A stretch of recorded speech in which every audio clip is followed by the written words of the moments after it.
રાંદેર પોલીસે ગાર્ડનમાં મહિલાને છેડતી કરનાર જમીન દલાલને ઝડપી પાડી સળિયા પાછળ ધકેલી દીધો છે.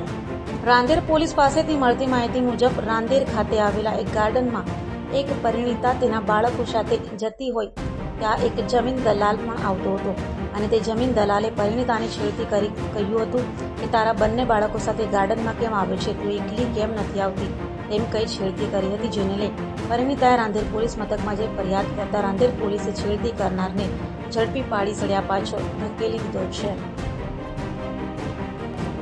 બોરાટ હનુમાનજીનું મંદિર છે, ત્યાં એક એસએમસીનું ગાર્ડન આવેલું છે. ત્યાં લોકો મોર્નિંગ વોક કરવા અને સાંજે વોક કરવા માટે આવતા હોય છે. એમાં એક મહિલા ત્યાં આગળ વોક કરવા એના પુત્ર સાથે ગયા હતા. એ દરમિયાન એક રાંદેર ટાઉનનો આલમગીરી કરીને એક વ્યક્તિ છે, છેલ્લા કેટલાય સમયથી એને ફોલો કરતો હતો અને ગઈકાલે એને કે તું તારા છોકરાને લઈને કેમ અહીંયા વોક કરવા માટે આવે છે, એકલી આવતી હોય તો, એવી રીતે કહી એનો હાથ પકડી લીધો હતો અને એને છેડતી કરવાનો એને પ્રયાસ કર્યો હતો. એ દરમિયાન બેન ગભરાઈ ગયા હતા અને એને તાત્કાલિક એના પતિને ફોન કર્યો હતો. એના પતિને ફોન કરતાં એના પતિ ત્યાં આવી ગયા હતા. તો એ દરમિયાન આલમગીરીએ બીજા એના છોકરાને એને બોલાવી આના જોડે હાથાપાઈ મારામારી જેવું કર્યું હતું. જે સ્ત્રી છે એના ઘરવાળાએ તાત્કાલિક પીસીઆરને કોલ કર્યો. પીસીઆરને જેવો કોલ કર્યો તાત્કાલિક ત્યાં પીસીઆર પહોંચી અને તમામને અહીંયા પોલીસ સ્ટેશને લઈ આવ્યા હતા.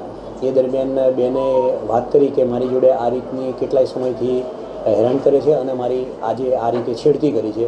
એના અનુસંધાને રાંદેર પોલીસ સ્ટેશનની અંદર 354નો ગુનો દાખલ કરી આગળની કાર્યવાહી કરી છે. આરોપી કોણ છે, કોઈ ગુનાહિત ઇતિહાસ ધરાવે છે, બેકગ્રાઉન્ડ શું છે આરોપીની અંદર આલમગીરી કરીને જે છે એ રાંદેર ટાઉનનો છે. એ બેઝિકલી યુપીના છે અને લગભગ ઘણા સમયથી લગભગ 30-35 વર્ષથી રાંદેરમાં રહે છે અને એનો પુત્ર અરબાસ કરીને છે, એ પણ સાથે છે. સર, બંને આરોપીઓ શેનું કામ ધંધા સાથે? આલમગીરી જે છે એ અહીંયા કંઈ લે વેચનું, જમીનની લે વેચનું એનું કામ કરે છે અને એનો પુત્ર અરબાસ છે એ પોતે એડવોકેટ છે એવું જણાવે છે.